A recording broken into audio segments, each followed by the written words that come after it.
Mesdames et messieurs, bonjour. Au nom du Conseil scientifique, dont je suis membre pour la dernière année, je vous remercie d'être venus pour nous écouter ce matin.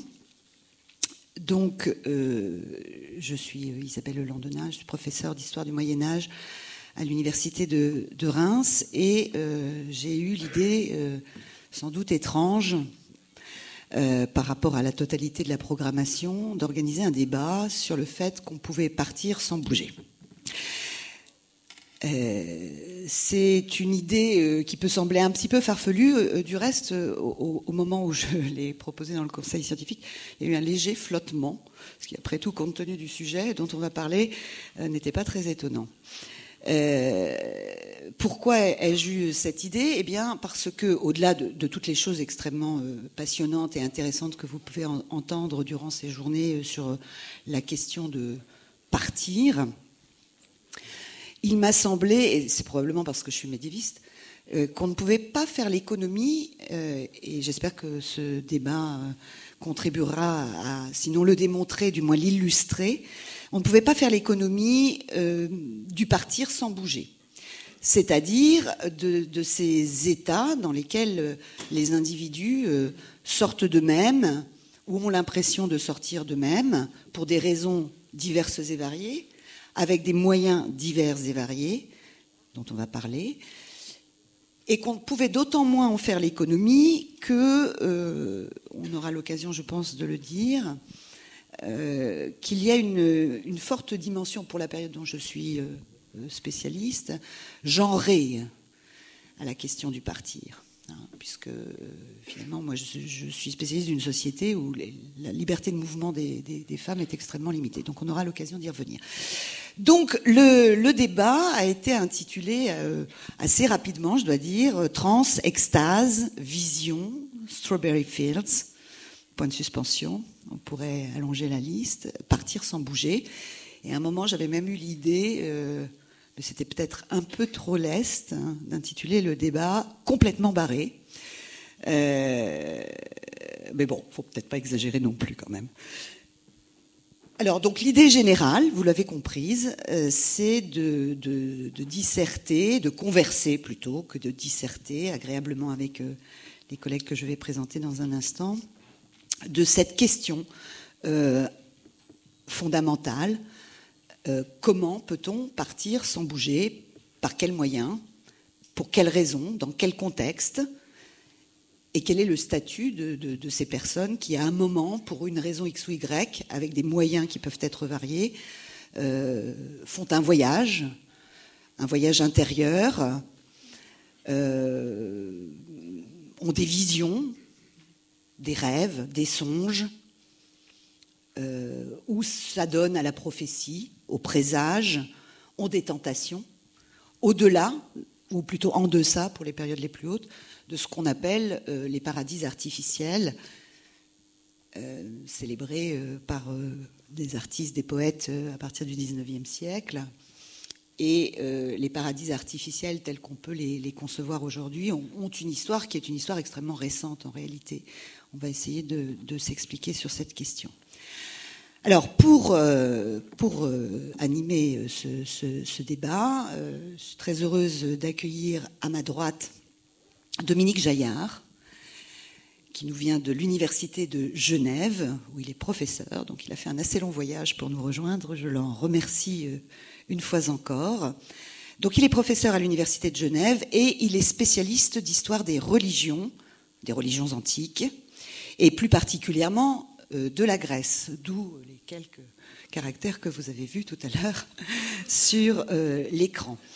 Mais son spectre est large et je l'ai convié parce que ces travaux ont une forte dimension d'anthropologie religieuse. Vous allez avoir l'occasion de vous en apercevoir. Nous sommes historiens, donc il y a ce que les sources nous disent quand elles existent. Il y a ce que les sources suggèrent, mais l'interprétation n'en est pas toujours très aisée. Et je dirais la manière de travailler de Dominique Jaillard est pour nous extrêmement intéressante parce que ces travaux tiennent compte, bien sûr, des sources antiques, et tout particulièrement grecques, mais également en miroir. Il a une forte dimension ethnologique. On aura l'occasion d'en parler. Et donc sa démarche consiste finalement à aller voir dans des sociétés plus actuelles, plus contemporaines, des pratiques en miroir de ce qu'il peut déduire ou imaginer de certaines sources antiques qui sont parfois un petit peu laconiques. Donc Dominique Jaillard a publié en 2007 à Liège un ouvrage qui s'intitule « Configuration d'Hermès ». Il prépare un ouvrage dont on espère avoir la possibilité de le lire prochainement sur la possession et les formes d'emprise en Grèce ancienne avec une perspective ethnologique. Et je crois que c'est la première fois qu'il vient au rendez-vous de l'histoire de Blois. À ma gauche, Xavier Paulès, que peut-être certains d'entre vous ont eu le plaisir d'écouter l'année dernière, qui est maître de conférence à l'École des hautes études en sciences sociales à Paris et qui est spécialiste d'histoire de la Chine. Nous n'avons pas peur de faire de grands écarts et du reste, c'est probablement aussi l'intérêt de ces rendez-vous de pouvoir mêler des collègues, des spécialistes qui n'ont pas forcément l'occasion de se rencontrer. Alors, Xavier Paulès est aussi directeur du Centre Chine à l'École des hautes études en sciences sociales. Il est spécialiste de la Chine et il est aussi spécialiste de l'opium. Il a publié en 2011 chez Payot un ouvrage qui s'intitule « L'opium, une passion chinoise ». Alors, vous avez lu le programme. Nous étions censés être 3. Et la 3e a déclaré forfait ce matin à 7h. Donc c'était notre collègue médiéviste, Laurence Moulinier, qui est une grande spécialiste à la fois d'histoire de la médecine médiévale et aussi d'un certain nombre de visionnaires, dont Hildegarde de Bingen. Alors Laurence est irremplaçable et je vous transmets ses excuses, mais bon, elle était dans l'impossibilité de venir. Il y a des moments comme ça dans la vie. Donc nous sommes tous les 3. Laurence est irremplaçable, donc je ne la remplacerai pas, parce qu'évidemment, je n'avais pas imaginé devoir parler en son nom, mais enfin, j'essaierai malgré tout de dire quelques petites choses sur le Moyen-Âge, étant entendu que je ne suis absolument pas moi-même spécialiste de toutes sortes de substances, alors qu'elle-même savait un certain nombre de choses sur les narcotiques, la mandragore et autres techniques d'ascèse et de méditation. Alors pour commencer ce débat, juste quelques indications, sachant que on ne se tiendra pas forcément à ce cadre rigide. Nos invités savent le fonctionnement des débats à Blois. On n'est pas ici en train de faire une leçon d'agrégation, ni même un cours. Et donc, je souhaite vraiment qu'il y ait une forme d'échange, sachant qu'on fait un petit peu le grand écart entre la Grèce ancienne et la Chine plus contemporaine qu'ancienne. Mais enfin, malgré tout, Xavier est un très bon connaisseur de la Chine, donc pourra faire des incursions sur des temps plus reculés. Donc, l'idée générale du débat est de passer en réalité en revue 3 éléments. Bon, vous voyez qu'on n'échappe pas à la technique de la dissertation, hein, le plan en 3 parties.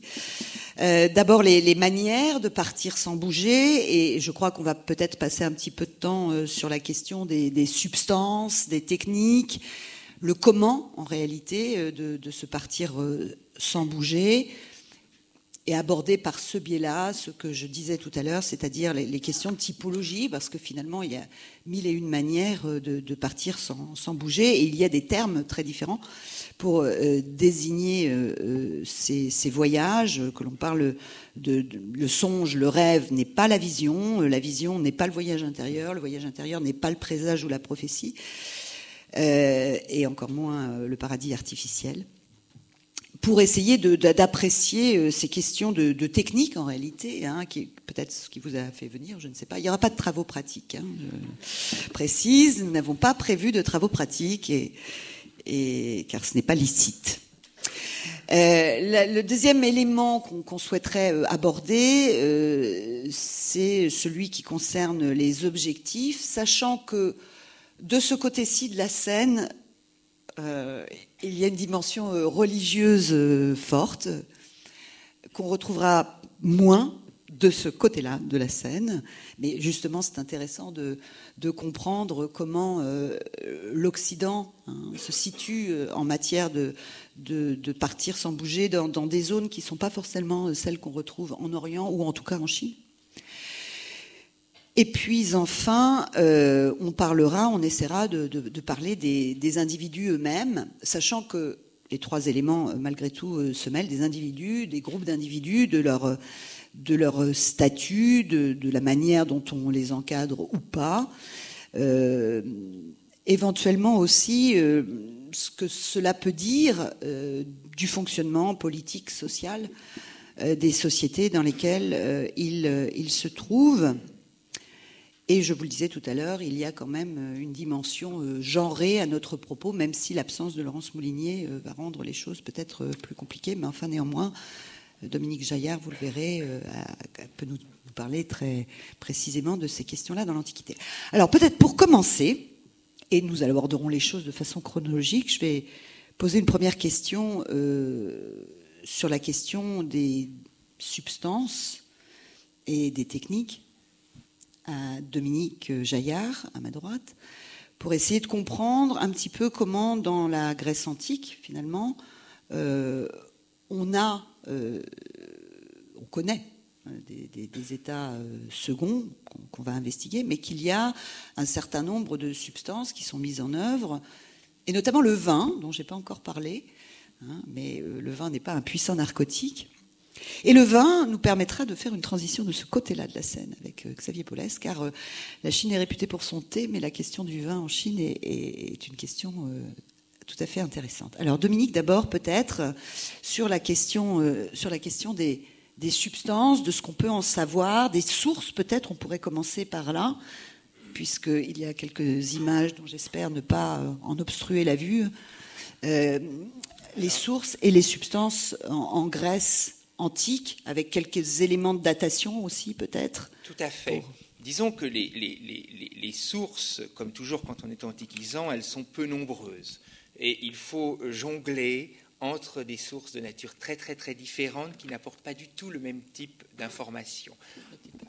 J'ai privilégié des images parce que c'est tout de suite très parlant, mais ces images posent des problèmes, c'est qu'elles ne sont jamais le reflet direct de la réalité. Elles sont des montages extrêmement sophistiqués. On voit par exemple une Ménade ici, avec d'un côté quelque chose qui est presque une scène de genre, une possédée fatiguée qui est aidée par une de ses consoeurs, et ça pour des ethnologues qui ont travaillé sur des terrains possessionnels, c'est extrêmement familier, mais de l'autre côté, il y a un satyre, c'est-à-dire un être mythologique du cortège de Dionysos. Une Ménade peut-être, une précisée Ménade pour le au public. Centre, bien sûr. Une Ménade, c'est une possédée de Dionysos qui pratique rituellement la possession, et nous verrons même qu'elle peut le faire pour le bien de la cité, un petit peu plus tard. Donc une image comme ça, elle est très difficile à décoder. Donc il faut croiser des sources et se méfier de très très nombreux biais. Alors, du côté des substances, peut-être ? Oui. Du côté des substances, celle par excellence qui est l'objet de pratiques ritualisées, c'est le vin. Le vin qui est pensé par les Grecs comme un pharmakon, mot difficile à traduire, qui veut dire à la fois poison et remède. Et le vin grec, quand il est consommé dans le cadre d'un banquet ritualisé, qui est un rituel social aristocratique, le symposium, il n'est jamais consommé pur. Le vin pur est censé rendre fou. Donc être un poison dangereux. Les mythes d'origine du vin, c'est l'inventeur du vin, celui qui l'apporte de la part de Dionysos, l'offre aux Athéniens, les Athéniens tombent ivres-morts, on tue l'inventeur du vin parce qu'on pense qu'il a empoisonné tout le monde. Donc on mélange le vin, qui est très fort, c'est un vin de vendange tardive, avec de l'eau. Et selon que l'on veut, que le maître du banquet, du symposium, veut un banquet sage, prenons le banquet de Platon, qui est connu de beaucoup d'entre vous, on va discuter philosophie, où vont circuler d'abord les paroles, eh bien, on mettra plus d'eau. Si on veut un banquet de pure ivresse, la part de vin sera supérieure à la part d'eau. Et tout de suite, il y a là un double objectif qui est de rendre présent Dionysos. Dionysos, c'est ce vin, c'est ce dieu qui se verse en libation au dieu, qui est présent dans le vin. Dans le vin, vous avez la puissance de Dionysos. Donc, consommer du vin, c'est faire entrer en soi quelque chose de la puissance de Dionysos, et c'est donc se vouer au pouvoir de Dionysos de vous rendre étranger à vous-même, de vous faire passer dans une autre dimension, une étrangeté, et pour aller très très vite, voyager sur la mer vineuse. Dans le banquet, les coupes circulent. Le banqueteur prend la coupe et vous voyez qu'il y a 2 yeux sur la coupe qu'il a en face de son visage, et entre les 2 yeux, Dionysos lui-même. Donc ça, c'est Dionysos, voilà. Entre 2 yeux. Et quand vous prenez la coupe qui circule d'un banqueteur à l'autre, vous êtes dans un face-à-face, soit avec Dionysos lui-même, soit avec un satyre, donc un être du cortège de Dionysos, mi-animal, mi-homme, donc dans un état d'ensauvagement, d'altérité, qui est l'effet de l'action de Dionysos, soit carrément une gorgone, qui normalement est un visage mortifère, mais qui dans ce contexte-là est visible parce que vous êtes dans l'univers de Dionysos sous l'action du vin. Et quand vous avez bu, vous partez dans une sorte de voyage qui est représenté ici, sur une mer qui est décrite comme couleur de vin, et là on voit Dionysos lui-même représenté au fond de la coupe, naviguant sur un navire très étrange où il a fait pousser hors sol une vigne.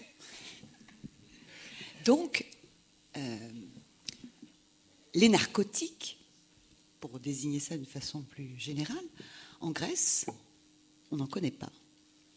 Si ce n'est avec un usage strictement médicinal, peut-être ? Oui, on a surtout très peu d'informations. Voilà, et c'est vrai qu'en creusant... Voilà, au Moyen-Âge, on connaît le pavot, la jusquiame, l'opium, la belladone, pour ne pas parler de la mandragore que j'évoquerai peut-être un peu tout à l'heure. La substance qui permet de partir, de faire un voyage d'ivresse, en quelque sorte, c'est le vin. Disons que c'est celui qui est l'objet d'une pratique ritualisée extrêmement commune, puisque la pratique du symposium concerne, notamment à l'époque archaïque et classique, toute l'aristocratie. Alors qu'on a beaucoup de sources, effectivement, sur les effets de telle ou telle substance, mais très peu d'informations sur les usages qui ont pu en être faits. Du côté du vin, on est devant une pratique extrêmement importante, socialement et religieusement. Alors, effectivement, la question des sources, vous l'évoquiez, elle est particulièrement aiguë pour les périodes les plus hautes, soit le manque de sources, soit, vous le disiez tout à l'heure à propos d'une des images, la difficulté de les interpréter. Alors moi, je ne suis absolument pas spécialiste de la pharmacopée médiévale et des substances qu'on pouvait ingérer à cette époque-là. Mais enfin, malgré tout, le peu que je sais, c'est ce que je disais, on connaît, il y a toute une série de substances narcotiques connues et reconnues au Moyen-Âge. Je le disais tout à l'heure, pavot, jusquiame, opium, morel noir, belladone. Alors, par exemple, la belladone, c'est quelque chose qui est connu encore aujourd'hui. Et on analyse ces substances, comme on sait, enfin, la classification, la typologie est héritée de la médecine grecque, en l'occurrence, entre le chaud, le froid, l'humide, le sec. Et par exemple, sur la belladone, Hildegard de Bingen, qui est cet auteur du XIIe siècle, femme dont on reparlera peut-être un peu tout à l'heure, et qui s'est beaucoup penchée sur les plantes, et qui d'ailleurs aujourd'hui encore a des épigones très dynamiques, notamment en Allemagne, dit de la belladone, j'avais trouvé ce texte, elle contient du froid, et à cause de ce froid, elle contient paresse et torpeur. Donc là, on a cette notion de torpeur. Sur la terre et dans les pays où elle pousse, l'inspiration du diable se fait sentir et s'unit à sa puissance. Il est dangereux pour l'homme d'en manger ou d'en boire, car elle frappe son esprit et en quelque sorte le tue. Et on a un peu en miroir l'idée du vin pur qui peut tuer, c'est-à-dire une substance qui peut vous mettre dans un état qui n'est pas décrit ici, mais qui dit quand même paresse et torpeur, sans objectif particulier. C'est une description presque d'otis pharmaceutique.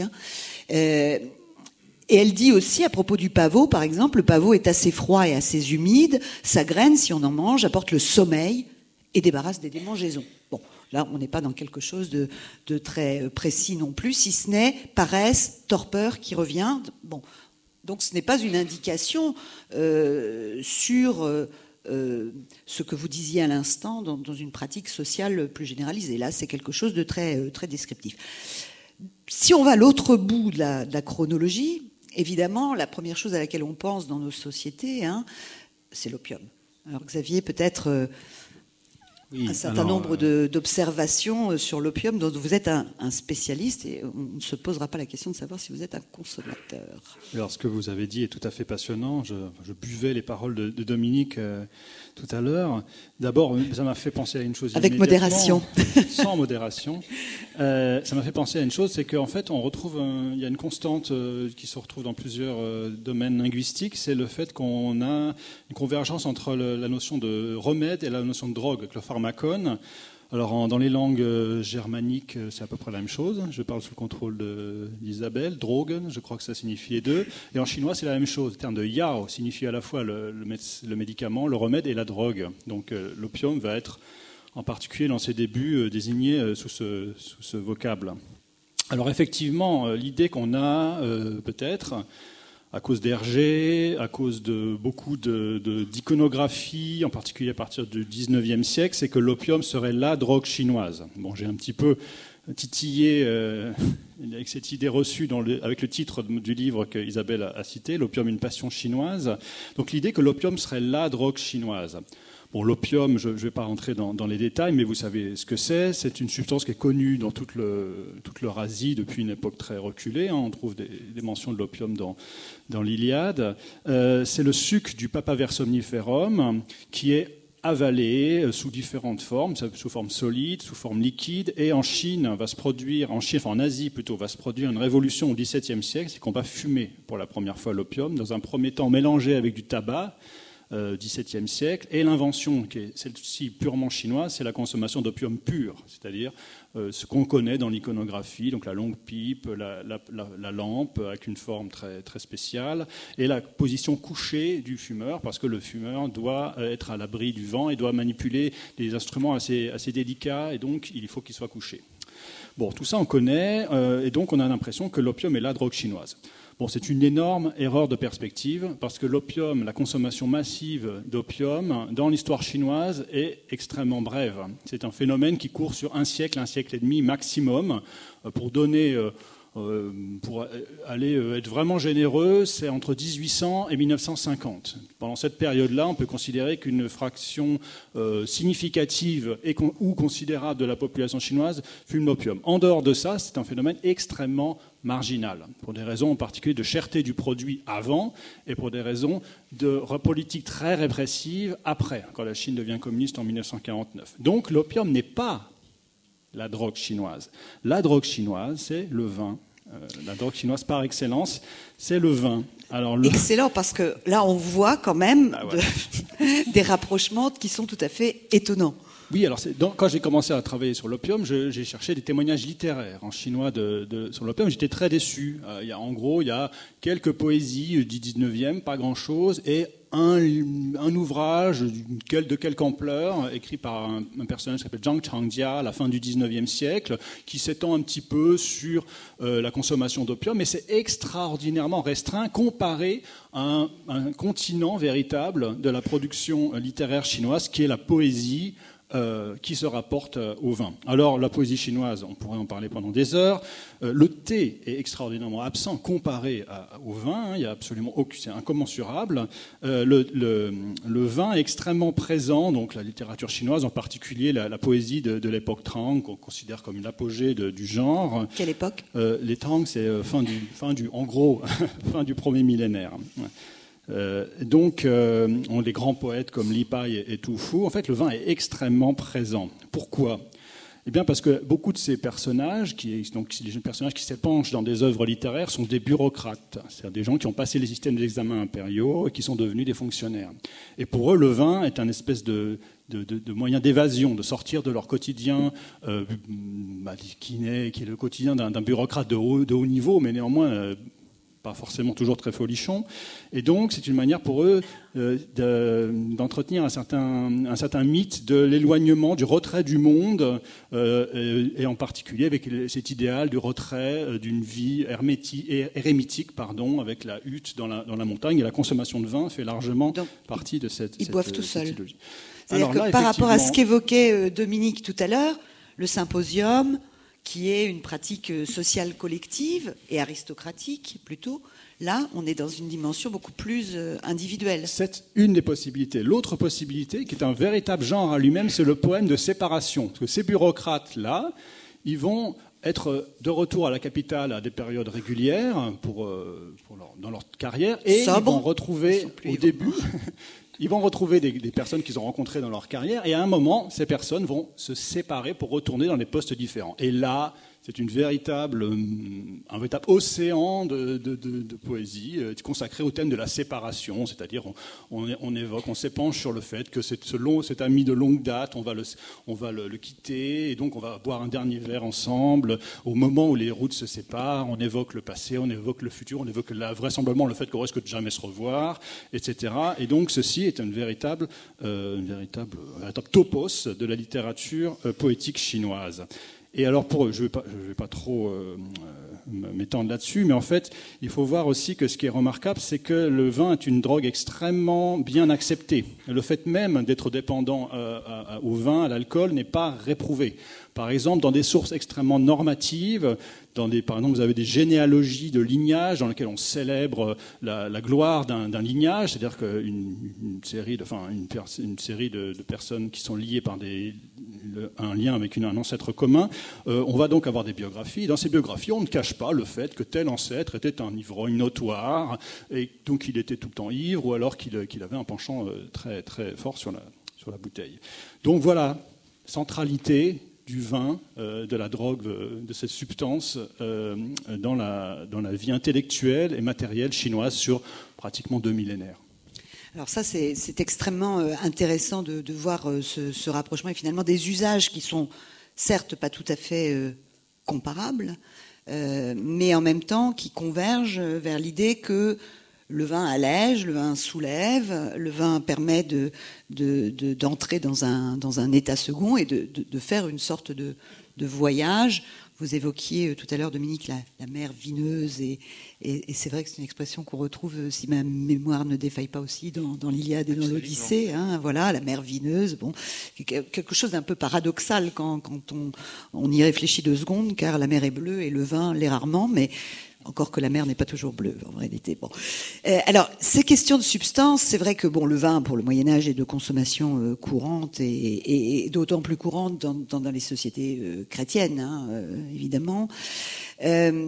Ceci posé, il existe, pour l'époque médiévale, et peut-être souhaiterais-je vous entraîner un peu sur ce pan-là, des manières d'entreprendre des voyages. Alors d'une part, par le biais de substances qu'on consomme sans le vouloir, si je puis dire, c'est-à-dire tout ce qui génère des formes de maladies de type ergotisme, c'est-à-dire en fait des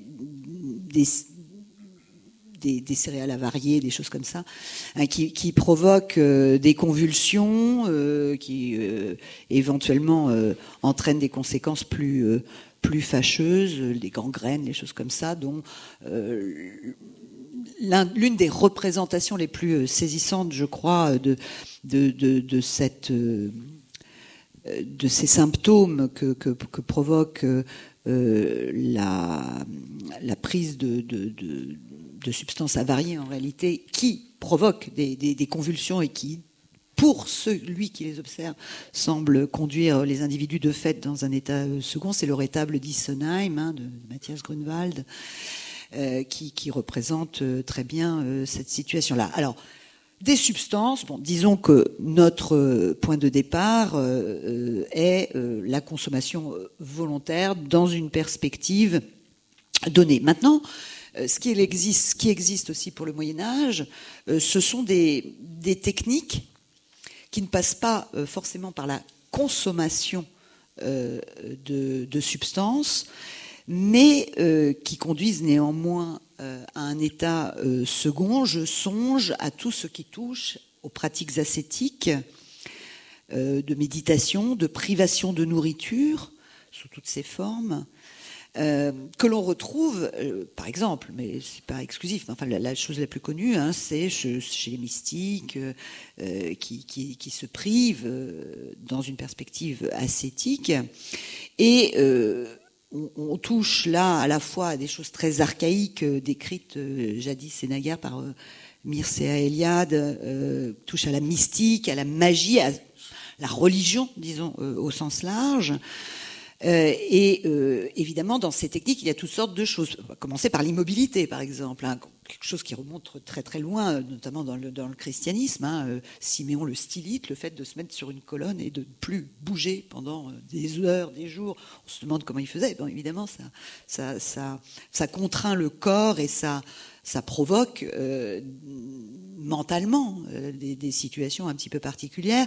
Donc, immobilité, isolation sensorielle, répétition verbale, le fait de répéter quelque chose qu'on retrouve aussi dans d'autres civilisations, éventuellement chants harmoniques, tournoiements divers qu'on retrouve par exemple dans l'Empire ottoman avec les derviches. Donc, dans la sphère qui est la vôtre, Dominique, c'est-à-dire ce monde des religions de l'Antiquité, est-ce qu'on retrouve ce genre de techniques qui conduisent, pour des raisons variées, les individus à se mettre dans des états, à entreprendre des voyages, on va dire cela de cette manière, même si peut-être le terme voyage n'est pas l'idéal, sans prise de substance? Absolument. Simplement, on ne va pas se trouver dans l'Antiquité grecque majoritairement du côté de l'ascèse, du jeûne, qui sont des pratiques qui ne peuvent être que marginales, qu'elles relèvent de choix de vie philosophiques. Les néoplatoniciens, par exemple, pourront le pratiquer. Donc on n'est absolument pas dans la sphère des pratiques religieuses communes, de la religion des cités du monde grec. Je peux même prendre un exemple en pleine contradiction, puisque le consultant de l'oracle de Trophonios, qui doit descendre dans une sorte l'oracle de Trophonios, expliquez-nous. Petit oracle. Parce qu'on connaît tous l'oracle de Delphes. Voilà, qui se trouve en Béotie, c'est à 40 km de Delphes, la Grèce était pleine d'oracles. Le consultant, ce qui est très rare, est celui qui a les visions lui-même.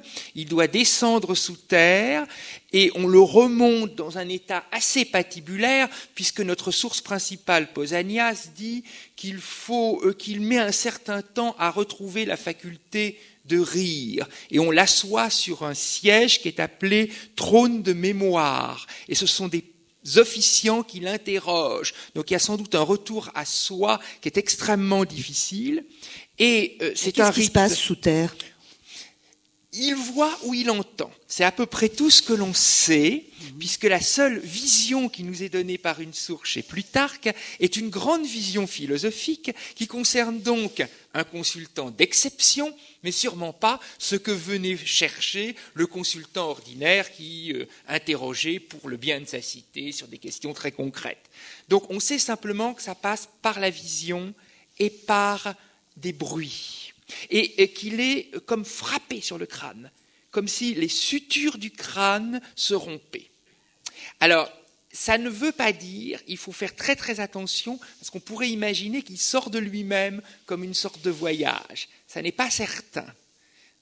Toujours le problème des sources. Ne permettent pas véritablement de trancher. C'est un rituel qui est réputé dangereux. Pausanias dit, personne n'en est mort, ce qui est quand même signe qu'il y avait une certaine inquiétude. Et il fallait faire toute une série de sacrifices préliminaires, et il suffisait que les signes d'un seul des sacrifices fussent négatifs pour qu'on interrompît la consultation. Et c'est là que je voulais en venir. On bourrait de viande sacrificielle le consultant. Donc là, on ne le fait pas jeûner, on le fait manger énormément de viande, ce qui, dans une culture où la consommation de la viande est quand même faible, ce qu'on mange au jour le jour, c'est d'abord des céréales dans les agricultures méditerranéennes anciennes, sans doute n'est pas sans effet. Donc là, on n'est pas du tout dans l'ascèse, on est plutôt dans l'excès. Mais pour répondre... Donc l'excès de nourriture pour accompagner... Et des bains froids. puisqu'on le baigne dans la rivière Ersina. De fait, s'il n'est pas mort au début, c'est qu'il est très très résistant. Voilà. Mais Pausanias, le périégète, donc cet homme cultivé, cet érudit du IIe siècle, a voulu tester. Il est descendu. Donc c'est par lui qu'on a le témoignage. Qu'on a le témoignage le plus complet, mais il ne dit rien de ce qu'il a vu. C'est Plutarque qui, dans un dialogue, raconte la descente d'un philosophe, mais dès qu'on est dans le domaine de la philosophie, bien sûr, on a des sources qui sont biaisées par rapport à ce que sont les pratiques communes. Mais pour répondre à la question fondamentale qui est celle des techniques, je dirais oui, l'essentiel de ce qui relève du champ de l'emprise, de la possession, de la transe en Grèce, se caractérise par l'absence de consommation de substances. C'est le rituel, et ce sont les effets du rituel qui induisent la transe. Ce que dit très bien le chœur des Bacchantes au début de la pièce d'Euripide, « Makar hostis eudaimon, tas teletas tous theos eidos » bienheureux celui qui, favorisé par une puissance favorable, connaissant les rites des dieux. C'est-à-dire celui qui connaît les rites, ce qui va impliquer les gestes, les cris, les mouvements, les danses, le rapport adéquat à la musique, c'est celui-là qui va entrer dans un état second, qui n'est pas une sortie de soi. On n'est pas dans le registre de ce qu'on appelle l'extase au sens classique de la sortie de soi, mais qui est véritablement le registre de la possession, au sens où c'est le Dieu qui entre en vous. Et vous cédez votre place, en quelque manière, le temps de la possession, soit au Dieu lui-même, comme dans le vaudou, c'est le cas du corybantisme, soit vous devenez un être qui appartient à l'espace régi par le Dieu qui vous possède. Donc si vous êtes une bacchante possédée par Dionysos, vous devenez un être dionysiaque. Un être dionysiaque, ce qui explique que dans ces images-là, je reviens à la difficulté que j'évoquais tout à l'heure, nous ayons un mélange de données rituelles et de données que nous dirions mythologiques, mais l'opposition que nous faisons, nous modernes, entre le rituel et le mythologique dans la lecture d'une image de ce genre n'est absolument pas pertinente, puisque ce que l'image donne à voir, c'est le résultat de la transe. Quand vous êtes possédé par Dionysos, vous êtes projeté dans un univers dionysiaque où le lait et le miel sont censés jaillir de terre et où le Dieu est parmi vous.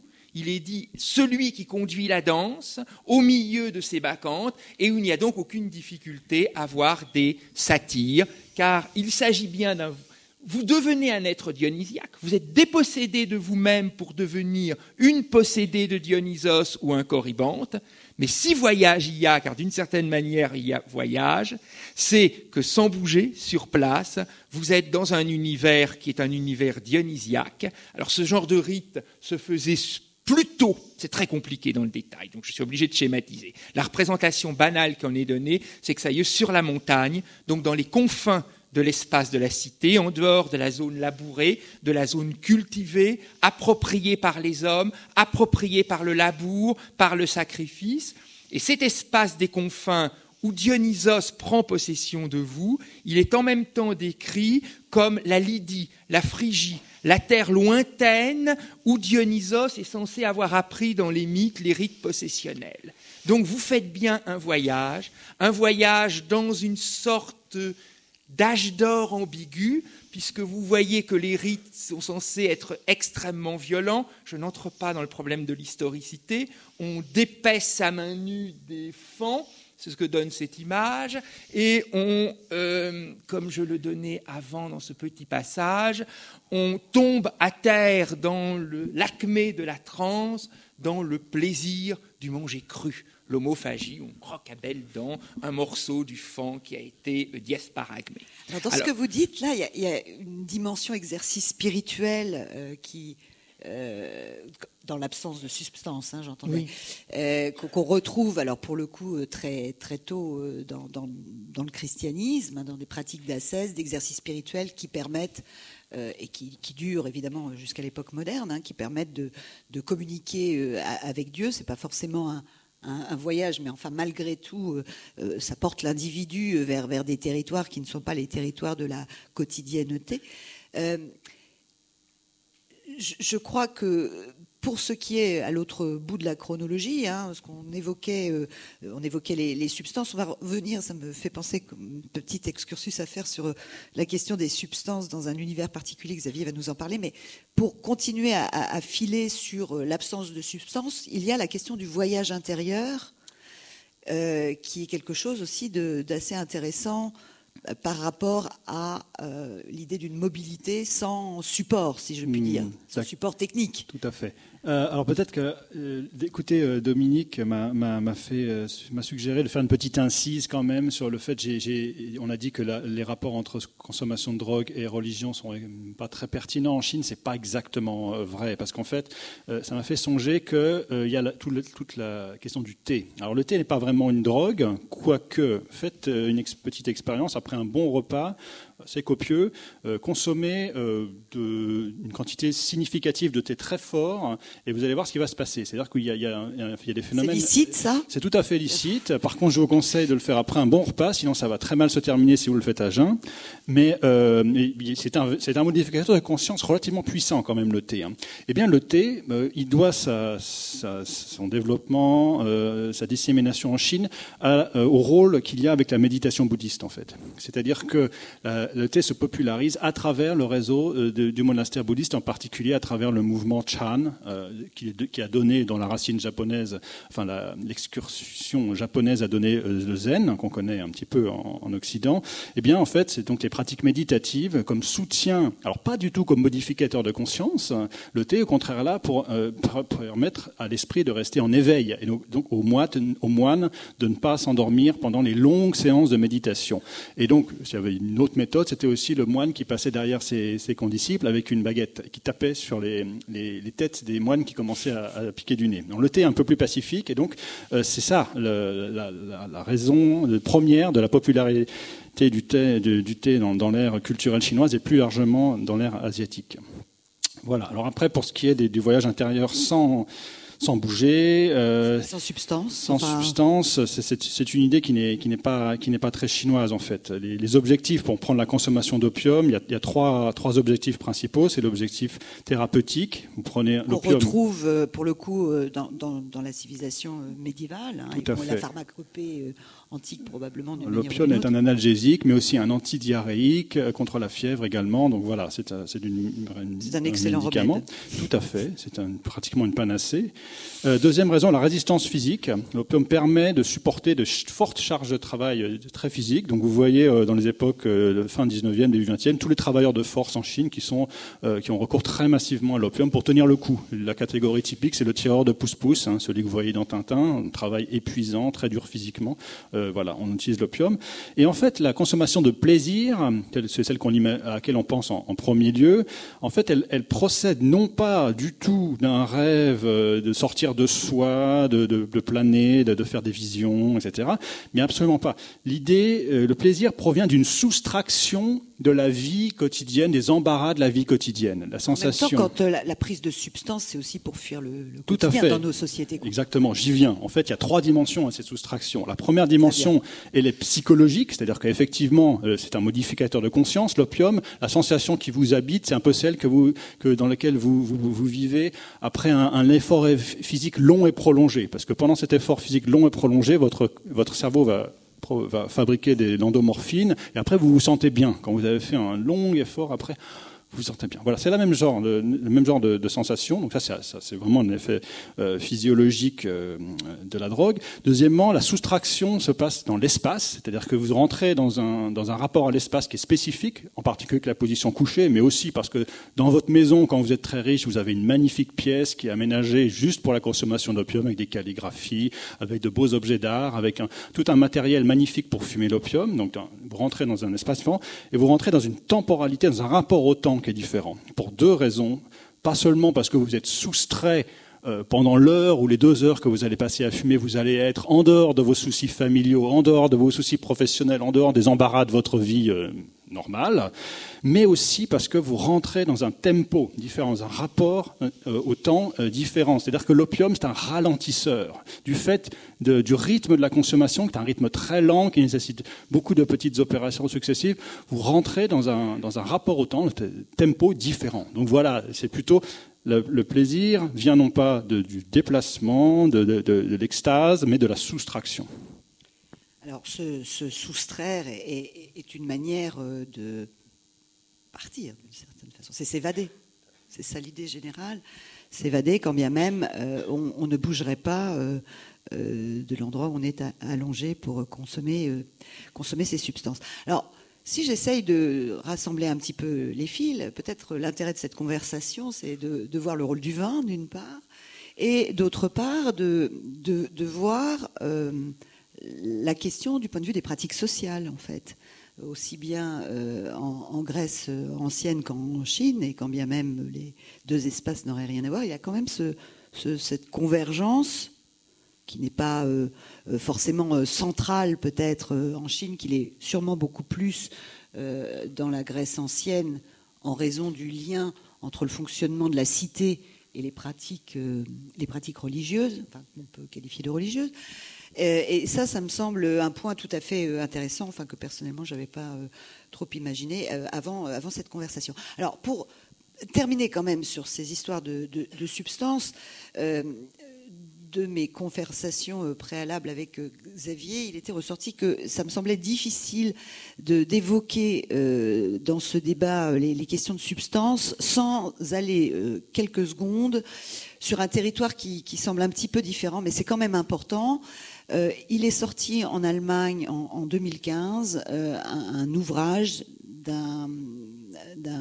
de quelqu'un qui n'est pas historien, qui est journaliste, et qui a déjà produit des ouvrages, disons, d'histoire extrêmement documentés. Hein. Donc il n'a pas une démarche complètement d'historien, mais qui a produit un livre qui vient d'être traduit en français, et donc que Xavier a regardé et lu attentivement pour nous. Et je pensais important de vous en parler parce que c'est quelque chose qu'on ignore ou qu'on connaît mal.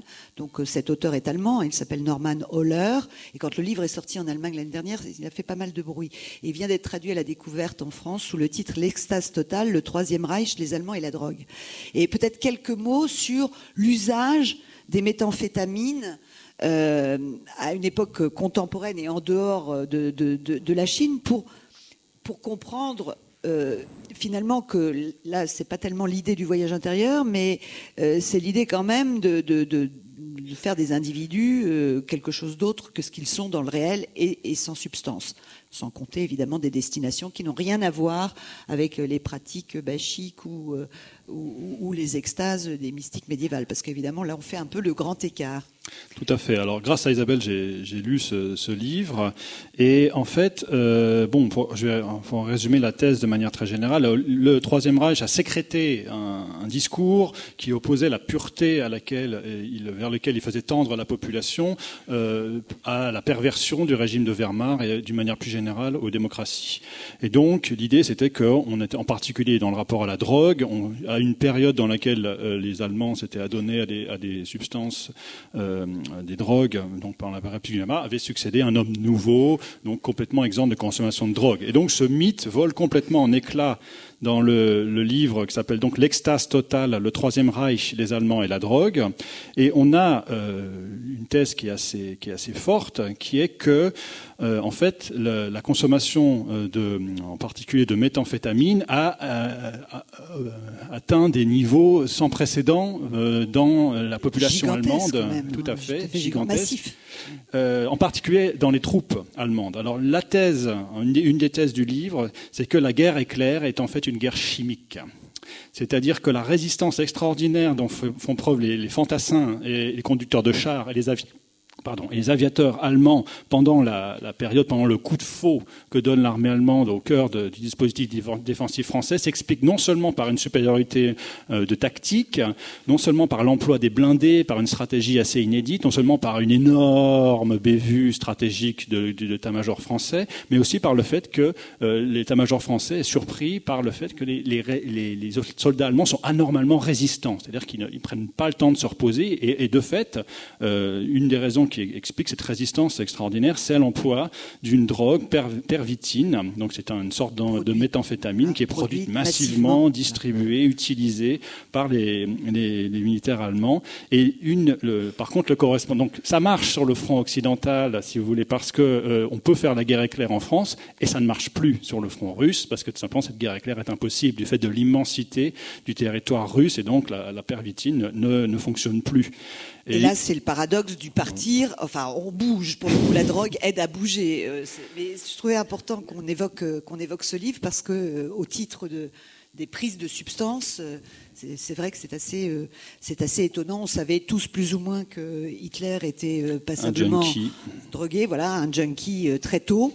On savait moins que le Troisième Reich avait produit des méthamphétamines de façon industrielle et que la consommation avait atteint de tels niveaux, et pas pour s'évader sans bouger, mais justement pour, en tout cas dans un premier temps, faire tenir les troupes. Alors on voit que les objectifs, ce petit excursus le démontre, sont extrêmement variés. La dimension religieuse dans le domaine occidental, en tout cas, est très forte. Elle est peut-être moindre, mais pas inexistante du côté de la Chine. On a quand même un petit peu évoqué la question des sources. Mais finalement, la question que je voudrais vous poser à tous les deux, et on tourne autour du sujet là depuis quelques minutes, c'est une question qui évidemment dans la prise de substance dans l'époque qui est la nôtre est tout à fait fondamentale, qu'il est peut-être moins ou d'une manière différente dans des périodes plus reculées, c'est la question du licite-illicite, orthodoxe, hétérodoxe, même si c'est plutôt licite, illicite, ce qui convient de faire et de ne pas faire. Et quand je pense à cela, en fait, la médiéviste que je suis aurait plutôt tendance à raisonner entre orthodoxie et hétérodoxie, n'est-ce pas ? Parce que je pense à toutes ces femmes, car ce sont essentiellement des femmes, même s'il y a des hommes qui ont eu des visions, qui se livrent à des pratiques ascétiques, qui ont des comportements, par exemple, anorexiques avant la lettre. Là, on en parlait tout à l'heure de privation de nourriture, et qui, de cette manière-là, font un itinéraire, du reste, c'est le titre d'un certain nombre d'ouvrages, itinéraire vers Dieu, et sortent en quelque sorte d'elles-mêmes pour être plongées dans des états plus spécifiques. Et dans ce monde médiéval, en tout cas pour la fin du Moyen-Âge, entre le XIIe et le XVe siècle, pour ne rien dire de la période ultérieure, il y a quand même un débat, enfin c'est pas vraiment un débat, mais un souci des autorités religieuses d'essayer d'encadrer ça. Tout simplement parce que ce sont des femmes majoritairement qui entrent dans ces états, et qu'il est hors de question d'imaginer les femmes bouger comme elles le souhaiteraient. Songer aux risques encourus par des femmes qui se promèneraient d'un lieu à un autre sur les routes à la recherche, par exemple, de lieux isolés pour méditer. C'est pas possible. Enfin, l'ermite est jamais une femme, mais toujours un homme. Donc des risques encourus qui sont conscients, peut-être même exagérés, et qui font que ce sont les femmes finalement qui voyagent le plus sans bouger, mais pour des raisons évidentes. C'est que bouger pour de vrai, si je puis dire, c'est extrêmement compliqué pour elles. D'où la nécessité de cadrer tout ça. Et la question qui se pose à ceux qui les encadrent, des confesseurs, des ecclésiastiques, des religieux, de savoir si la vision est positive ou négative, si elle n'est pas l'œuvre du malin, s'il n'y a pas quelques pratiques, à mesure qu'on avance dans le temps, de sorcellerie ou de magie illicite derrière. Donc, cette question de l'orthodoxie, l'hétérodoxie, des visions qui sont produites, c'est une question tout à fait centrale pour le Moyen-Âge. Alors, la question que je vous pose à l'un et à l'autre, sachant que dans l'époque contemporaine, la question de la licéité, de l'illicéité, de la consommation de drogue se pose aussi, bien que la question concerne un champ radicalement différent. Mais enfin, on peut bien essayer de ramener ça à quelques questions fondamentales. Et cette question fondamentale alors peut-être pas orthodoxie, hétérodoxie, mais licéité, je la pose d'abord peut-être à Dominique pour savoir si dans la Grèce ancienne, les pratiques sont encadrées et s'il peut y avoir des formes de déviance. Alors d'abord, effectivement, pour la Grèce, on ne peut pas parler de problème d'orthodoxie, parce que tout simplement, la religion antique n'est pas fondée sur la foi ou la croyance, mais elle est fondée doxa, sur le rite, sur la pratique scrupuleuse des rites qui sont donnés par la coutume réglée localement. Donc ça change un petit peu. La question après de la licéité et des problèmes que ça pose existe. Sur le plan du vin, on connaît la législation de certaines cités, Marseille par exemple, qui interdit aux femmes la consommation du vin. Ah, voilà les femmes, de nouveau. Les comiques, au contraire, Aristophane et puis les fragments des comiques athéniens perdus, aiment au contraire mettre en scène l'épouse qui va discrètement subtiliser un peu de vin dans les réserves. Donc là, on a une sorte de tableau voilà, très très large. Alors du côté de ce qui vont être les pratiques possessionnelles, on peut d'ailleurs de ce point de vue-là distinguer paradoxalement les pratiques réelles, où les femmes ont une place, et une place éminente, j'y reviens dans un tout petit instant, de la tragédie d'Euripide, les Bacchantes, car la tragédie d'Euripide raconte le retour de, on est dans le mythe, le retour de Dionysos dans sa ville natale, Thèbes. Il a rendu folles les femmes de la ville en les envoyant dans la montagne, et le roi de Thèbes, Penthée, est absolument outré que les femmes aient quitté leur maison et et donc il refuse de reconnaître Dionysos comme un dieu. Il le prend pour un charlatan, un étranger, vraiment ce qu'il y a de pire. Ça finira très mal pour lui parce que sa mère et ses tantes vont le dépecer membre à membre et ramener les membres comme un trophée de chasse, ce qui fait que la divinité de Dionysos s'imposera d'elle-même. Mais la leçon de la pièce, c'est que celui qui n'a pas vu juste, c'est Penthée. Et là, le roi, car il faut faire une place à Dionysos. Et une bonne cité doit faire une place à la folie. Et la folie, elle est à la fois ce qui survient comme un mal lorsqu'elle n'est pas encadrée, lorsqu'elle n'est pas ritualisée, mais elle est en même temps le remède des maux lorsqu'elle est pratiquée rituellement. Et là, on a en Grèce ce qu'on trouve dans beaucoup de sociétés africaines, c'est-à-dire toute une série de symptômes, qu'ils soient physiques, qu'ils soient psychiques, mélancolie et autres, qui sont diagnostiqués comme des signes de possession, c'est-à-dire à la fois comme le signe qu'une puissance divine réclame comme son possédé celui qui est affecté par les symptômes. Et le passage à une pratique rituelle de la folie, la pratique possessionnelle, c'est le texte de Platon, je n'ai pas le temps d'entrer dans le détail parce qu'il est extrêmement difficile, la pratique ritualisée de la folie, elle est le remède des maux. Donc elle a à la fois une valeur thérapeutique et une valeur religieuse, puisque celui qui est possédé, devenant le moment, soit l'incarnation du Dieu, dans le cas du corybantisme, soit un être qui manifeste les pouvoirs de ce Dieu comme la bacchante, eh bien, c'est une manière de présentifier les dieux. Et de ce point de vue-là, il faut articuler dans la cité grecque le système possessionnel au système sacrificiel. Et ce n'est peut-être pas un hasard que l'on va danser dans les montagnes, c'est-à-dire là, justement, où l'on ne sacrifie pas, puisqu'il n'y a pas les autels régulièrement installés. Alors c'est très compliqué parce qu'on s'aperçoit dans les sources qu'en fait sacrifice et possession peuvent être articulés de façon extrêmement étroite. Mais puisque la question du rituel est fondamentale, on peut dire finalement que le fait de bien accomplir le rituel selon des règles est important, et à l'inverse, le fait de mal l'accomplir est une forme de transgression ou une forme de délit peut-être ? Alors, il peut être une forme de délit si l'on fait des choses contraires à la coutume.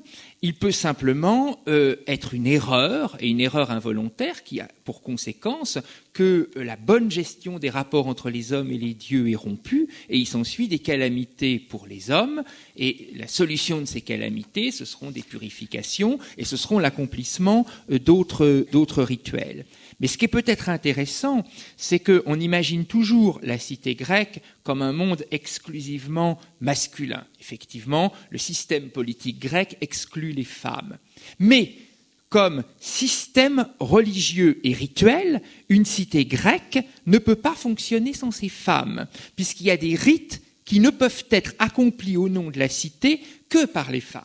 C'est le cas des thesmophories pour Déméter, et c'est le cas aussi d'un certain nombre de rituels dionysiaques, ça ne correspond pas à la diapositive, d'un certain nombre de rituels dionysiaques ou des thiases publiques.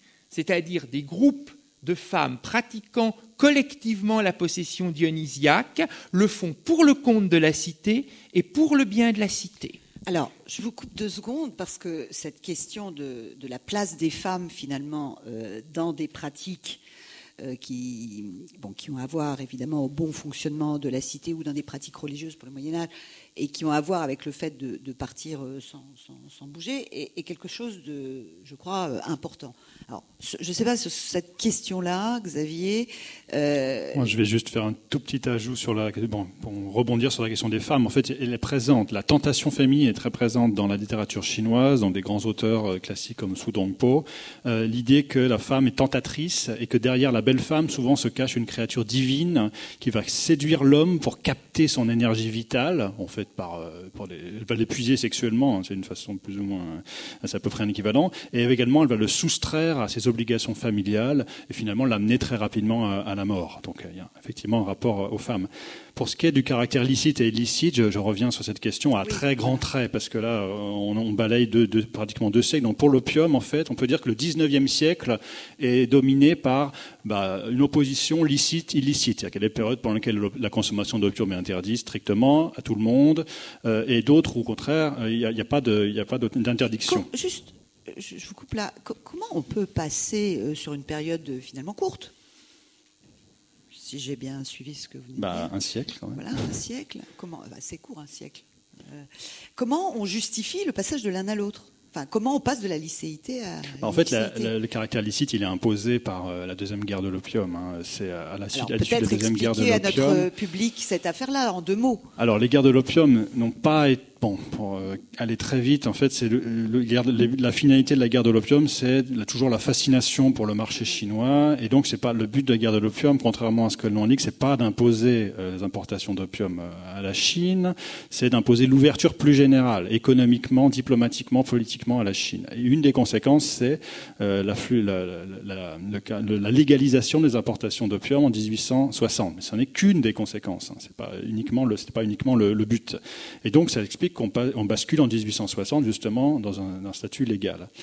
Donc, licite, illicite, 19e siècle. 20e siècle, on est dans des logiques assez différentes où ce qui domine, parce que là c'est extraordinairement différent, varié aussi selon les espaces géographiques, parce que la Chine est assez divisée politiquement à cette époque, mais ce qui domine, c'est l'idée de circonscrire, de limiter, d'encadrer la consommation d'opium, de limiter en particulier, pour aller très vite, à certaines catégories. Donc les catégories qu'on vise tout particulièrement pour leur interdire la consommation d'opium, ce sont les fonctionnaires, les militaires, les lettrés, les étudiants, les femmes et les jeunes. Et en regard de ça, les gens pour lesquels on a une certaine tolérance, souvent explicite, sont les vieux. C'est-à-dire, quand vous avez plus de 60 ans, on considère que vous pouvez faire un peu ce que vous voulez concernant l'opium, on vous laisse tranquille, on vous oblige pas à vous sevrer, on vous oblige pas à vous soigner, vous êtes à peu près laissé tranquille. Donc, ceci, c'est la norme. Les normes légales, ce dont je parle, mais ce qui est amusant, c'est que ces normes légales redoublent, les normes sociales au sein des consommateurs d'opium redoublent dans certaines des composantes ces normes de droit. En particulier, les femmes, la consommation d'opium par les femmes est mal vue dans les milieux de fumeurs d'opium, et surtout les jeunes. C'est-à-dire qu'il y a un consensus dans la société chinoise pour dire qu'avant 18-20 ans, avant d'être un adulte, il ne faut surtout pas toucher à l'opium. Et pourquoi ? C'est pour des raisons. C'est la même chose chez nous. Oui, dans notre civilisation, on considère qu'on n'est pas maître de soi. Oui. Parce que l'arrière-plan, la notion qui structure tout le système de représentation de l'opium, les normes des consommateurs d'opium, du milieu des consommateurs d'opium, c'est le rapport à la dépendance. C'est-à-dire que l'idée des consommateurs d'opium, c'est comme nous, exactement comme nous. En Occident, avec l'alcool, on considère, la majorité de la population, je pense, considère que l'alcool est un plaisir de la vie dont il serait idiot de se priver. Simplement, il ne faut pas que ça débouche sur une consommation excessive qui, elle-même, débouche sur la dépendance et donc, là, au contraire, des ravages physiques considérables et une situation qui devient très compliquée du point de vue du rapport à l'entourage et même du point de vue du rapport à la drogue. Donc, l'idée des jeunes, c'est que les jeunes ne sont pas suffisamment mûrs, pas suffisamment autonomes, pas suffisamment intelligents pour faire la différence entre une consommation correcte, raisonnable, exactement, voilà. C'est le mot que je cherchais, et une consommation irraisonnable. Et donc, c'est pour ça qu'il faut les tenir à l'écart de la consommation d'opium.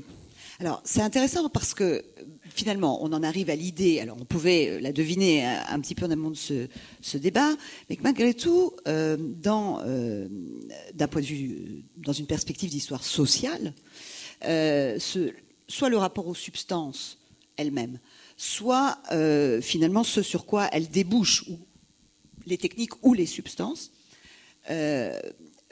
nous conduit vers des catégories. Alors on voit que la question du genre se pose, du masculin-féminin en tout cas.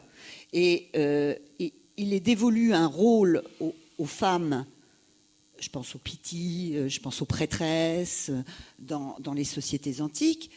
Dans le monde médiéval, c'est difficile de parler du millénaire, mais enfin disons entre 12e et 15e, il est clair que les extases, les visions sont quelque chose de plus féminin que masculin, quand bien même il y a des hommes qui ont des visions, c'est plus féminin que masculin, que la question des rêves est plus compliquée, que la transe et la folie peuvent toucher l'un comme l'autre. Et puis il y a cette catégorie de la jeunesse, bon, pour le Moyen-Âge, j'en ai pas la plus petite idée, mais qui vient de surgir de ce que vous venez de dire, Xavier Paulès, qui est intéressant parce que finalement il y a aussi une question d'âge, peut-être dans les pratiques rituels des sociétés antiques.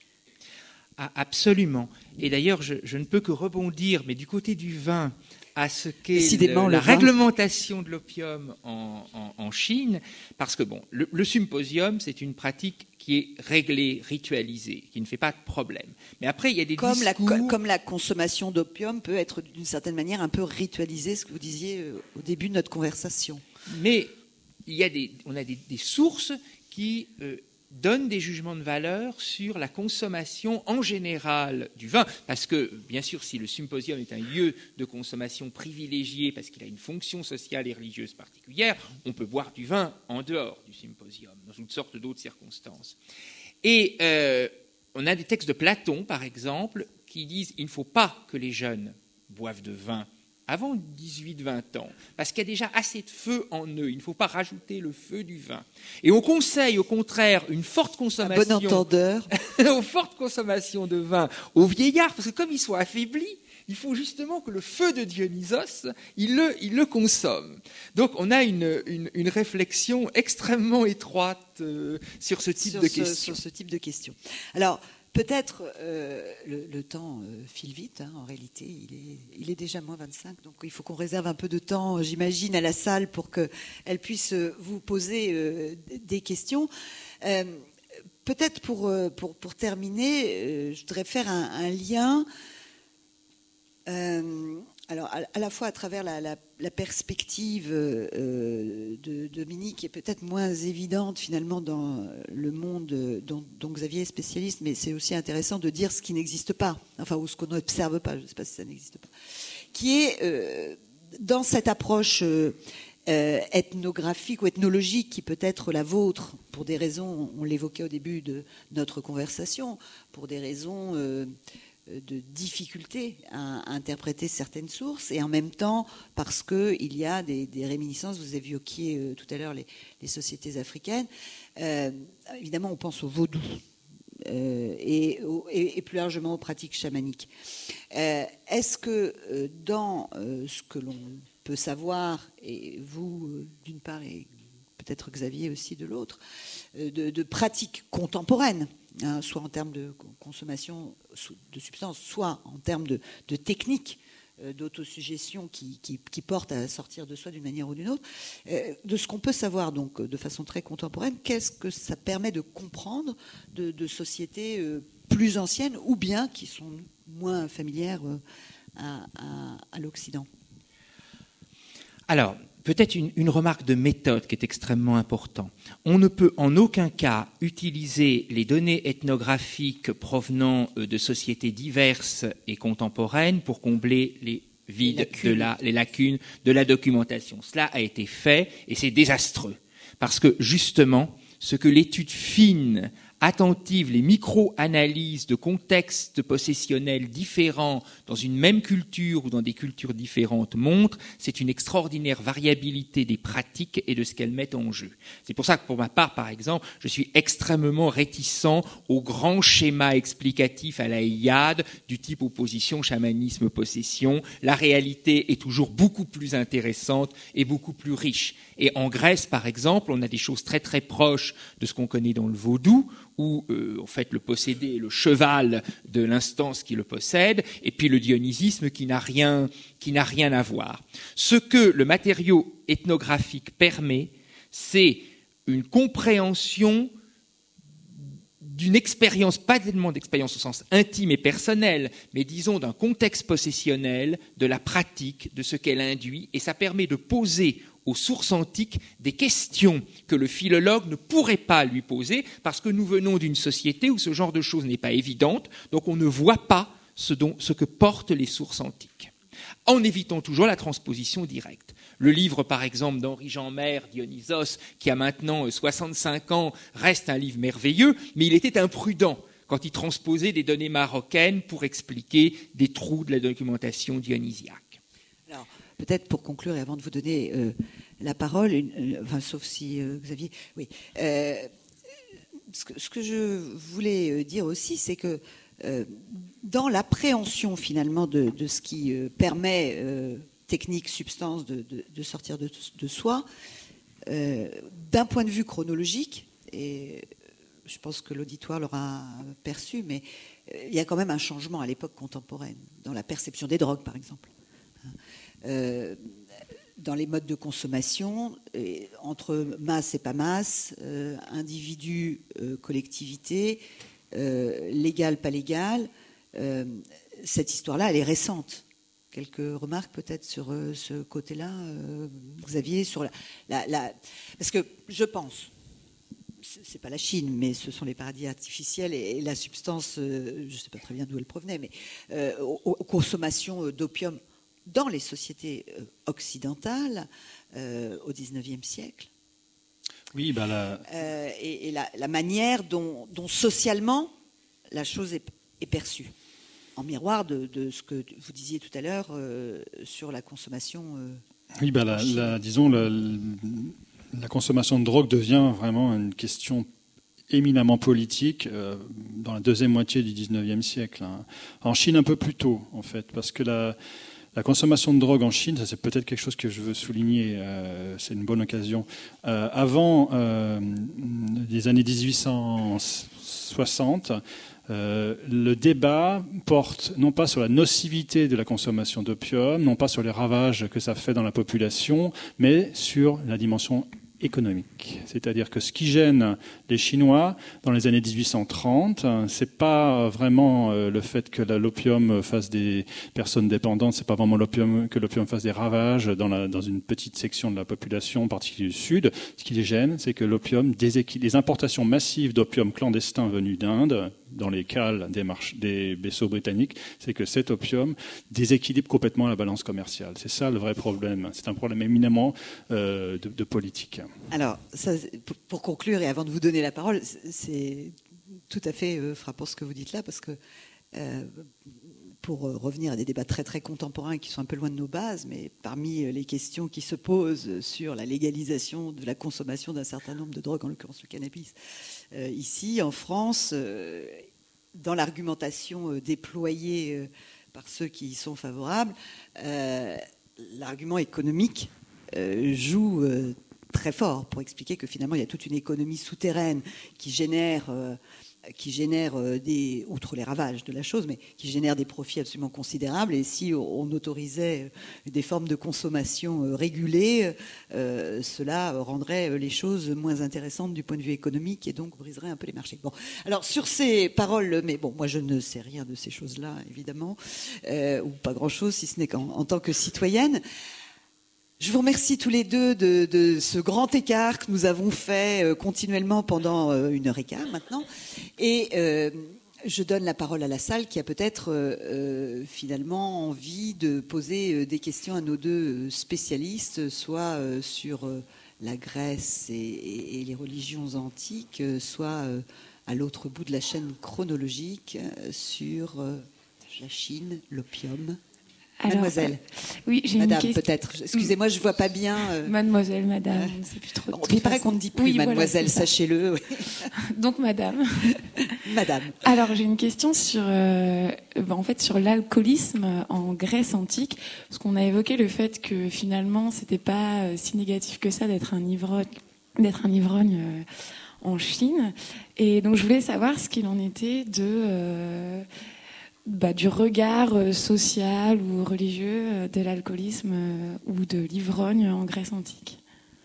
Alors, on a d'abord un problème de documentation. Si vous me demandez des statistiques sur l'alcoolisme en Grèce, je serais totalement incapable de vous répondre. Après, le regard, comme toujours en Grèce, il doit être très contextualisé. Être ivre dans un cortège, un commoce de citoyens qui sortent d'un banquet trop arrosé et créent ce qui pour nous serait des troubles à l'ordre public, c'est parfaitement normal et ça ne fait aucune difficulté, aussi longtemps qu'on ne mutile pas les sexes des piliers hermaïques, parce que là, il y a sacrilège, et là, c'est un scandale épouvantable. Donc, il faut bien entrer, effectivement, dans les partages qui sont ceux des Grecs. C'est exactement comme pour les pratiques sexuelles, les mêmes pratiques peuvent être extrêmement valorisées si elles sont faites dans le bon cadre, et elles peuvent être extrêmement dévalorisées si elles sont faites dans le mauvais cadre. Il est évident que quelqu'un qui va boire tout seul dans le fond de ses jarres, au mieux, les comiques vont se moquer de lui. Si je peux rebondir sur une petite remarque, en fait, le terme d'alcoolisme est extrêmement problématique parce qu'en fait, la compréhension du phénomène de l'addiction est très tardive. Contrairement à ce qu'on pourrait croire que c'est quelque chose de complètement intuitif, complètement évident, mais en réalité, non. C'est quelque chose qui est en Occident plutôt dans les années 1860, 1870, 80, et en Chine un peu plus tôt. En Chine, on comprend plus tôt dans les années 1810, 20, que en fait, une des raisons, un des problèmes de l'opium, c'est que c'est quelque chose qui rend dépendant. Et il y a une compréhension déjà de ce phénomène, parce que dépendance égale définition de la dépendance, définition de l'alcoolisme, tous ces ismes, c'est le fait que si on arrête la consommation, on se retrouve dans un état qui est celui du sevrage et qui est extraordinairement difficile de traverser pour revenir à un état normal. Mais ça nous paraît évident, mais c'est pas si évident. Oui, je pense que vous faites bien de le souligner. On oublie trop souvent, derrière les apparences, le caractère extrêmement construit des perceptions des drogues et des pratiques qui les accompagnent. Hein. Donc, de fait, la manière de juger les excès de substances. Alors, c'est vrai aussi que pour les sociétés plus anciennes, enfin, la Grèce est un exemple comptable, mais pour le Moyen-Âge, c'est sûr qu'on est, enfin, pour autant que je sache, et pour le Moyen-Âge occidental, on va dire, on n'a pas de source, pour autant que je sache, j'espère que je ne me trompe pas, mais pour autant que je sache, il n'y a pas de source qui évoque ces questions de consommation excessive. En revanche, et de façon tout à fait intéressante, il y a un mythe qui a été construit, alors je ne vais pas rentrer dans le détail, mais autour de la secte des assassins, hein, des achachines, des fumeurs soi-disant de hashish, qui est quelque chose de très, de très construit, hein, qui est un peu fantasmatique. Ce qui prouve quand même, donc c'est Marco Polo qui le premier dit des choses intéressantes sur ce point, ce qui tendrait à prouver que là aussi on est dans des formes de construction qui sont moins innocentes qu'on pourrait l'imaginer. Mais ne jamais oublier que le rapport à une forme de sortie de soi par substance, par technique, par pratique, c'est quelque chose qui est extrêmement soumis au temps et au contexte. C'est un peu ce qu'on voulait montrer dans ce débat, hein, dans lequel on se trouve. Et que la construction, c'est toujours le même problème, enfin la même question en histoire, c'est du reste la plus intéressante, hein, de ne jamais oublier que les données éternelles, il y a des invariants bien sûr, mais il y en a très peu finalement. Alors, une autre question. Alors, oui, excusez-moi, c'est bon, tout le monde m'entend. C'était pour savoir, là, depuis quelques années, on sait que les dauphins, ils aiment aussi se droguer. Les dauphins. Les dauphins. Oui, ils aiment se droguer avec des poissons. Personnellement, je l'ignorais.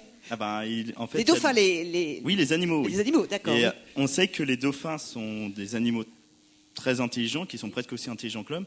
Et la question que je me posais, c'est est-ce que se droguer serait donc un signe d'intelligence ? Personnellement, je n'ai pas de réponse à cette question. Je me tourne vers mes deux camarades. Je ne répondrai pas pour le présent. Simplement pour les Grecs, je ne pourrais pas dire, parce que se droguer, c'est une notion qui ne voudrait rien dire. Qui n'existe pas, il n'y a pas le terme pour dire ça. Qui ne veut rien dire, parce qu'on n'est pas du tout dans ces partages-là. En tout cas, il y a une valorisation sous certaines conditions et dans le cadre de certaines pratiques, de choses que nous pourrions dire être de la folie ou que nous jugerions comme déraisonnables. Et il y a une mise en abîme, c'est le cas de la tragédie des Bacchantes, justement des bienfaits de la folie, pour reprendre le titre d'un vieil article de Dodds dans Les Grecs et l'irrationnel. Quant au dauphin, je ne sais pas ce qu'il buvait et absorbait en Grèce antique, mais en tout cas, le buveur, dans son voyage sur la mer vineuse, les croise. Vous avez une idée sur le dauphin, Xavier? Non, je découvre cette théorie avec une certaine surprise, j'avoue. Moi, je dirais que la consommation de drogue est une preuve de curiosité dans un nombre important de cas. Et que donc, c'est exactement le thème de la table ronde d'aujourd'hui, c'est-à-dire que c'est une ouverture vers un ailleurs et que ça peut être effectivement une démonstration, une manifestation de formes de pensée relativement sophistiquées, et qu'avoir une idée, une curiosité pour un ailleurs, un autrement, un différemment. Voilà, c'est ce que je peux dire. Alors, oui, j'ai une question, moi. Excusez-moi, je ne vois pas. Là. Ah, d'accord. Et puis après, Madame devant. Alors, si on peut lui passer le micro. Ouais, j'ai deux questions, en fait. Alors, une sur l'ayahuasca. Qu'est-ce que vous pensez des rituels autour de l'ayahuasca? Et la deuxième question, vous dites que l'extase est une sortie de soi. Est-ce que les expériences de mort imminente ont quelque chose à voir avec l'extase? Expériences de mort imminente. Qui veut répondre? Alors, j'ai pas compris déjà la première question. La deuxième question, la mort imminente, donc c'est-à-dire ces essais qui ont été faits pour tenter de décrire un espèce d'entre la vie et la mort. Qu'est-ce que les gens vont percevoir. C'est ça votre? C'est ça l'idée? Oui, c'est ça. Oui. Enfin, là, j'avoue que j'ai pas d'idée très très précise. Je vois pas comment vous répondre, mais oui, il y a un parallèle. C'est une manière de sortir de soi. Mourir est une manière de sortir de soi, effectivement. Et d'ailleurs, en fait, c'est très intéressant. Définitivement de mort. D'autant plus que oui, l'opium, en fait, j'ai quelque chose que j'ai pas eu le temps de dire, mais c'est quelque chose qui permet doublement de sortir de soi. Mourir, c'est-à-dire c'est pendant un siècle et demi, c'est effectivement l'expérience de la mort qu'on se donne, c'est une expérience de consommation d'opium, c'est-à-dire qu'on ingère de l'opium et ça donne une mort sans douleur et certaine. Et d'autre part, l'amour. C'est-à-dire que l'opium est très lié aux pratiques sexuelles. Donc en fait, il y a deux manières de sortir de soi qui sont liées à l'opium. Et la première question, c'est un peu une réponse rhétorique. Pardonnez-moi, je n'ai pas compris non plus. Ma première question, c'était sur l'ayahuasca. C'est une drogue prise par les tribus d'Amérique latine.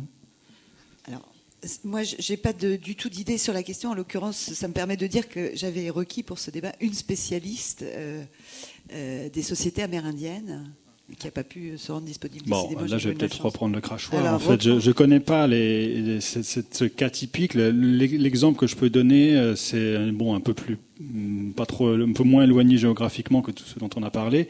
C'est le peyote, donc en Mexique et dans l'Arizona en particulier. Donc les populations indiennes, en fait, il y a un rapport très évident entre le voyage et la sortie de soi et le peyote, non seulement en raison des expériences psychologiques, etc., mais en raison du fait qu'il y a des véritables pèlerinages collectifs qui s'effectuent sur des centaines de kilomètres pour aller cueillir le peyote dans les rares zones où il est disponible. Peut-être dire à l'auditoire. Alors, le peyote, c'est une espèce de cactus qui contient une substance dont j'ai oublié le nom, mais qui est un alcaloïde, donc qui a dans la famille de la morphine, une substance de la famille de la morphine, qui donc c'est une drogue douce, disons, qui était très consommée. Il y a beaucoup les sources depuis le XVIe siècle en font mention, et c'est toujours consommé aujourd'hui.